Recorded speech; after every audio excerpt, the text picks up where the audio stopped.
کتا نکلا تھا جس نے اپنا نام بھی بدل لیا، دھرم بھی بدل لیا، آپ بتائیں. اور اخباروں کی سرخی بن گیا، میڈیا والوں نے اچھال اچھال کر لا کر ڈیسک پہ بٹھایا، پتہ نہیں کون سا نام بھی دھارن کر لیا، کشکا بھی لگا دیا.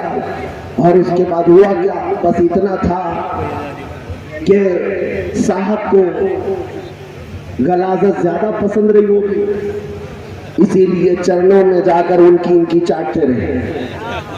اور میڈیا میں بار بار آ کر کے یہ کہتا تھا کہ میں محمد کی حقیقت بتاؤں گا، اس کا چرتر بتاؤں گا، نعوذ باللہ. اور میں ایک نیا قرآن بنا کر لایا ہوں جس سے 26 آیتیں نکال دی. رب نے ایسا نکال دیا اب وجود بھی معلوم نہیں ہوتا. قرآن نکالنے چلے تھے، نام بدلنے چلے تھے، اور ساری میڈیا نے اتنا اچھالا. ایک بات میں بتاؤں، ان کی ایک طرفہ تماشا بندی کو ایک بھی اگر کوئی اسلام چھوڑ کر کے نکل جائے تو ان کے یہاں ہیرو بنتا ہے. ہاں، سب جگہ زینت، ایکس مسلم اس کو لا کر بڑی عزت کے ساتھ بٹھائیں گے. کبھی ایکس ہندو کو بٹھاتے ہوئے دیکھا؟ ایکس کرسچن، ایکس سکھ نہیں، ان سے کوئی مطلب ہی نہیں، ان سے کوئی مطلب نہیں. مسلمان اگر کوئی چھوڑ کر کے نیا بنا ہوا ہے تو وہ تو زینت بن جاتا ہے ان کی. میں ایک سوال پوچھتا ہوں، ایک طرف تو ان کی رپورٹیں یہ بتاتی ہیں یہ بہت بکھری ہوئی قوم ہے، مسلمانوں میں کوئی طاقت نہیں، کوئی قوت نہیں، پچھڑے ہوئے ہیں، تعلیم یافتہ نہیں ہے، بہت ہی کمزور جماعت ہے. میں یہ کہتا ہوں ایک طرف تمہاری رپورٹیں یہ بتاتی ہیں ہم کمزور ہیں، لیکن میڈیا 24 گھنٹے ہم پر ہی ڈیبیٹ کیوں کرتا ہے؟ کیوں؟ جب دیکھو اذان، نماز، برقع، مسجد، منبر، محراب، ارے پورے ہندوستان میں ایسا لگتا ہے ہم ہی ہم ہیں. کیا ہی نہیں لگتا آپ کو؟ ارے میاں یہاں تو الیکشن میں بھی ہمارے بغیر کسی کی چلتی نہیں، نام لینا پڑتا ہے، نام لینا پڑتا ہے کسی بھی طرح سے. بڑی سی بڑی قوم کو ڈرانے کے لیے محمد عربی کے شعروں کا نام لیا جاتا ہے، آج بھی ہے.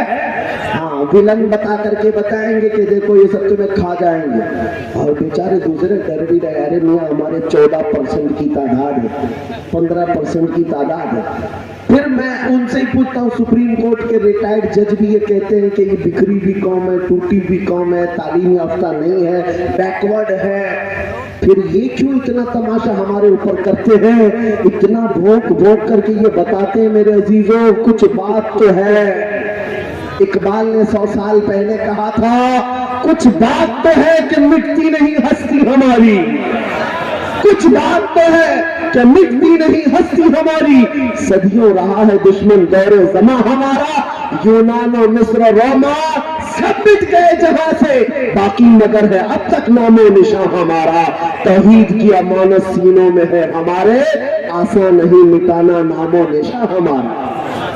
کچھ بات تو ہے. ہر جگہ چرچے تمہارے کیوں ہوتے ہیں؟ ہر جگہ تمہارے چرچے کیوں ہوتے ہیں؟ اس لیے میرے عزیزوں کوئی تو دولت ابھی بھی باقی ہے، سب لٹ جانے کے بعد بھی، سب لٹ جانے کے بعد بھی کچھ تو باقی ہے جس کے لیے اتنا تذکرہ ہوتا ہے. وہ تمہیں بار بار بتا رہے کوئی دولت تمہارے پاس ہے، وہ دولت عشق مصطفیٰ کی دولت کا نام ہے. جب تک یہ کمزوروں میں بھی رہے گی بڑی بڑی طاقتوں کو ہلا کر رکھ دیتی ہے. ایک خادم حسین کو دیکھا تھا ویل چیئر پر بیٹھ کر لبیک یا رسول اللہ کا نعرہ لگاتا تھا، پیروں سے معذور تھا لیکن یورپ کی دھرتی بھی ہلتی ہوئی نظر آتی تھی. ہالینڈ کی پارلیمنٹ میں بیٹھ کر کے قانون پاس کر رہے تھے. ارے یہ کمزور آدمی جو پیروں سے معذور ہے بڑی دور بیٹھ کر لبیک کہتا ہے یہ ڈینجر ہے، بڑا ڈینجر ہے. میں نے دیکھا میاں وہ خود سے کھڑا نہیں ہو پا رہا ہے، ویل چیئر پر لا کر بٹھا رہے ہیں. تمہارے پاس تو پیٹریوٹ میزائل ہے، بڑے بڑے دھماکے کرنے والے ہر ہتھیار ہے، پھر تمہیں ایک معذور عالم سے خطرہ کیوں ہے؟ پتا چلا تخت و تاج کا نام طاقت نہیں ہے، فوج اور پولیس کا نام طاقت نہیں ہے، کمزور ٹانگوں میں بھی عشق مصطفیٰ ہے تو طاقت اسی کا نام.